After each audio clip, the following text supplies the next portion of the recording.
The NBA season is inching closer, and the Boston Celtics find themselves right in the middle of speculation, rumors, and strategic decisions that could shape not just this year, but the future of the franchise. With just over 30 days to go until the regular season tips off, and yes, that opening night matchup against a slimmed-down Joel Embiid and the Philadelphia 76ers is already circled on calendars. Fans in Boston are restless. The roster questions are mounting, and the conversation around veteran names like Russell Westbrook and Al Horford is heating up again. So let's dig into what's really going on with the Celtics and what these rumors might mean. First off, the noise around Russell Westbrook has resurfaced in a way that no one really saw coming. Fox Sports went as far as labeling Boston the top landing spot for Westbrook, who remains a free agent heading into the final stretch of the offseason. The logic behind it? The Celtics' identity as a defensive powerhouse might not be enough in the 2025 to 2026 campaign. What they need, according to these reports, is offensive variety and a guy who can come off the bench and get buckets. And Westbrook, despite all the polarizing narratives around him, still fits that bill. Now, if we take a step back and really think about what Westbrook brings to the table at this point in his career, it's clear he's not going to be a game-changing superstar anymore. But that doesn't mean he can't add value. He's a high-energy presence, a relentless attacker, and someone who could lead the second unit with aggression and confidence. That's where the idea of him being a regular season floor raiser comes in. No, he's probably not tipping the scales toward championship, but could he help the Celtics grind out wins in January and February when legs get heavy and motivation dips? Absolutely. Last season with the Denver Nuggets, Westbrook played in 75 games. That number alone shows he was available, durable, and locked in. He averaged 13 points, nearly 5 rebounds, and 6 assists per game. Solid production for a bench role, while shooting 44% from the field. His three-point percentage? 32%. Not amazing, but not disastrous either. From a free throw line? 66%, definitely below where you want your guard to be. But even with those flaws, he still managed to finish 7th in Sixth Man of the Year voting, which is not nothing. The interesting part is how he might fit with Boston's current construction. If we assume the Celtics run out a starting 5 of Neemias Queta at the 5, Chris Boucher at the 4, and then go with a backcourt of Peyton Pritchard, Derek White, and Jaylen Brown, then Westbrook becomes a wild card off the bench. Put him next to Anthony Simons in the second unit. Throw in a shooter like Sam Hauser, and surround him with some of the young wings, Baylor Shimon, Jordan Walsh, Hugo Gonzalez, and suddenly the Celtics have a high-octane group that could push the tempo and outwork second units across the league. But it all comes down to direction. If the Celtics' goal is to maximize wins this season, bring in someone like Westbrook, let him run the second unit, and see what happens. However, if Boston's front office is looking more long-term, trying to identify which of the younger players can grow into real rotation pieces by next year, then Westbrook doesn't make as much sense, because he's not coming in to sit quietly on the bench and be a mentor. That's not who he is. He wants to play. He wants minutes. He's not going to be the veteran pulling young guys aside in practice. He's going to be the guy demanding the ball and trying to make something happen every time he steps on the court. Which brings us back to the off-season chatter. Everything we had heard up until recently suggested Westbrook was determined to stay on the West Coast, ideally in California. That's where the Sacramento Kings became a logical destination. There were even whispers that Sacramento might move off Malik Monk to create room for Russ, pairing him with Dennis Schroeder in the backcourt. But now, with no California team making a serious move, could Westbrook open himself up to a return to the Eastern Conference? Could he look at Boston and see a chance to prove he still has something left?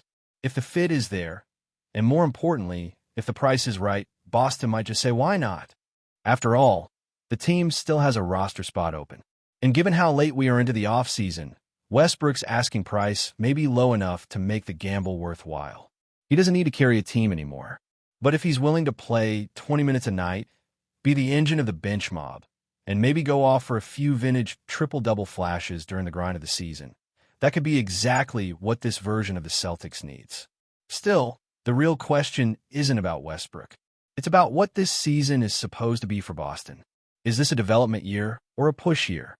Because if the main goal is to get clarity on the young talent, you'd rather spend those minutes on guys like Hugo Gonzalez, the Real Madrid product who plays hard, makes the right pass, cuts well, defends smart, and see if his game translates to the NBA.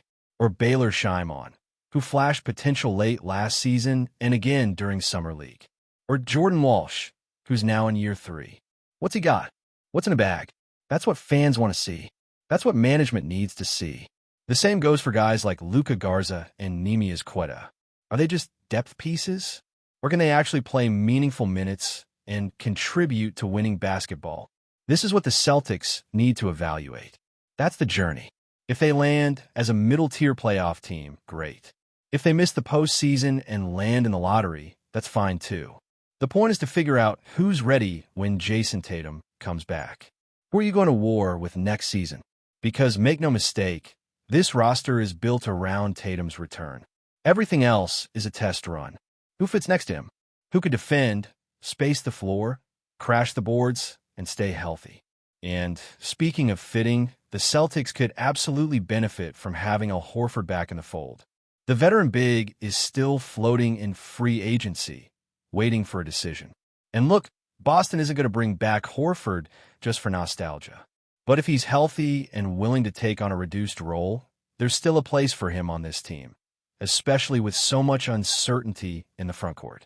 So now the question becomes, do the Celtics want veteran help or youth exploration? Do they want Westbrook's intensity or a slow, measured approach to development? Are they trying to stay competitive in the short term? Or are they focused on setting the foundation for the next 5 years? That's the tightrope they're walking. And fans are split. Some want to compete now. Some want to blow it up and reset. But the front office is threading the needle, trying to stay flexible, financially responsible, and still build something sustainable around Tatum and Brown. And while Westbrook might be the flashier name floating around, there's another situation brewing quietly that could have just as big of an impact on the Celtics season. And that's the uncertainty around Jonathan Kuminga and the complete mess that's unfolding with the Golden State Warriors. The Warriors, once the gold standard of NBA excellence and stability, now look more like a reality show than a championship-caliber organization. And in the middle of all the chaos is Kuminga, a player with clear athletic upside, but a situation so messy it's hard to tell whether he's a building block or just trade bait. Here's where it gets wild. Golden State doesn't actually want Kuminga long-term, but they can't afford to lose him for nothing.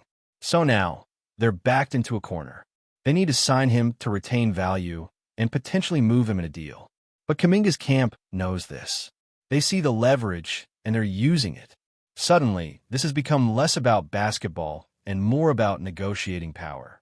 Kuminga wants more money, and the Warriors don't really have an option but to comply, unless they're willing to tank his value entirely, which seems unlikely. It's the kind of drama that Boston is trying desperately to avoid, especially in a season where the focus should be about clarity, direction, and building something cohesive. But don't think for a second that these types of situations don't have ripple effects. As long as big names are moving around, whether it's Kuminga, Westbrook, or even fringe contributors, Boston will remain in the mix. They still have financial wiggle room and at least one roster spot to play with. The idea is not just about plugging holes. It's about staying adaptable in a league that changes by the day. That brings us to Al Horford. His name keeps popping up for a reason. He knows the system. He knows the culture. He's been through the battles. And even though he's older and less explosive, he still has the basketball IQ and leadership that any young team could use.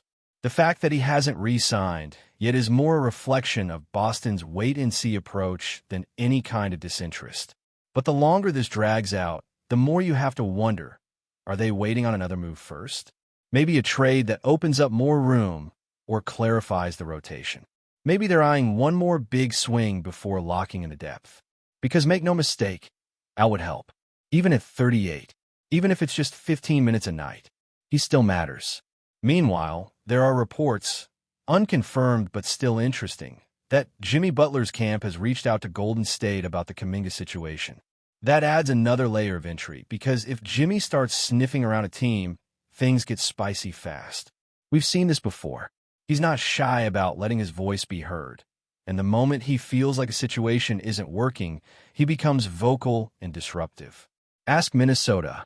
Ask Miami. So the fact that his name is being linked to the Warriors while they fumble around with Kuminga is just another signal that Golden State might be heading toward a serious implosion.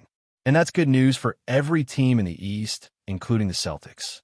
But while other teams are spiraling, Boston is still in the driver's seat when it comes to controlling their own destiny. Their front office, led by Brad Stevens, has made it clear they won't attach assets just to shed salary. That matters because the financial gymnastics of building around stars like Jason Tatum and Jaylen Brown are only going to get harder. The Celtics aren't trying to duck the luxury tax just for the sake of saving ownership some cash. If they move a guy like Anthony Simons, and yes, he's a possible trade chip, it's going to be for a deal that makes sense, not a desperation dump. Speaking of Simons, his situation is a bit complicated. He's a bucket, no question. A microwave scorer who can change the rhythm of a game. But is he part of the long-term vision? That's where it gets murky. His price tag, his fit with the rest of the guard-heavy rotation, and the fact that he'll likely want to raise next summer. All of that clouds the picture. If he's playing well and the team is winning, great. But that also makes him more expensive. If he's just okay, then his value drops and Boston risks losing him for nothing. It's a lose-lose unless the Celtics make a move before the deadline to either recoup assets or pivot towards someone they believe fits the timeline better. Two potential trade partners that keep coming up are the Brooklyn Nets and the Utah Jazz. The Nets are interesting because they have both cap space and a bloated roster, with 18 players currently on standard contracts. That gives them flexibility and motivation to consolidate. They also have some intriguing pieces that could make sense for Boston in the right deal. The Jazz are in a similar position. 16 standard contracts and a little breathing room under the cap. They're not contenders, but they're flexible, and they have some veterans, like Jusuf Nurkic, who might be gettable for the right price. A Simons for Nurkic type deal could help Boston address its frontcourt size issues while also ducking under the tax line. It's not flashy, but it's practical. Other names still floating in the rumor mill include Ben Simmons, D'Anthony Melton, and Gary Payton II. Most of those feel like long shots, but the fact that they're even mentioned means the Celtics are still listening. They're not done. This roster isn't final. And with training camp just weeks away, we're probably going to see at least one more move, even if it's a smaller one. Whether it's adding a vet like Horford, swinging a minor trade, or grabbing a free agent who's been waiting for the right opportunity, Boston's not standing still. They never do. But again, the biggest priority this season isn't just wins and losses. It's evaluation. It's development. It's about finding out which of these younger players can step up and be part of the future. Guys like Hugo Gonzalez, Baylor Shimon, Jordan Walsh, these are not just training camp bodies. They are auditions for the real deal. Gonzalez, in particular, has been turning heads with his international experience and glue guy mentality. If his skill set translates, he could be a perfect rotational piece for this team's identity. But before we continue, please remember to subscribe to the channel and give the video a like. Your support helps us keep bringing you the latest news about the Boston Celtics. Feel free to share your thoughts on the news in the comments as well. In a move that has sent shockwaves through the basketball world, whispers of a monumental signing have now turned into what appears to be reality. ALPEREN ŞENGÜN, the sensational star of this year's Eurobasket, is reportedly set to join the Boston Celtics. The news, still unofficial but gaining traction across social media and insider circles, promises to shake up the league's landscape, especially in the paint, where ŞENGÜN's unique skill set could redefine the role of a modern center. Scouts have been buzzing about ŞENGÜN ever since he lit up the Eurobasket stage with his combination of agility, basketball IQ, and uncanny passing ability for a big man. At only 22, the Turkish prodigy has already shown that he can not only dominate inside, but also orchestrate offense from the post, making him a versatile weapon for any team looking to revitalize its frontcourt. The Celtics, known for blending veteran leadership with young talent, would be getting a player who could immediately impact both ends of the floor. Insiders suggest that Boston's front office has been quietly pursuing ŠENGÜN for months, recognizing his potential to complement their existing core. If the deal goes through, fans could witness a transformation in the Celtics' interior game, with the young center's creativity and defensive instincts injecting fresh energy into the roster. Some analysts are already speculating that this could trigger a domino effect in the Eastern Conference, forcing rival teams to reconsider their strategies against Boston's newly fortified frontcourt. While no official statement has been released, the rumor has sparked a flurry of discussion across forums, podcasts, and locker rooms alike. Could ŞENGÜN be the missing piece that elevates the Celtics to championship contention? The hype is palpable, and the basketball world is holding its breath, waiting for confirmation. One thing is certain. If this signing is real, the NBA just witnessed one of the most intriguing developments of the offseason, and Boston might just have the next Eurobasket superstar anchoring their paint. That's it for this update. If you enjoyed the video and want to keep receiving exclusive news about the Boston Celtics, please subscribe to our channel and give the video a like. We always appreciate your comments and opinions. See you in the next video.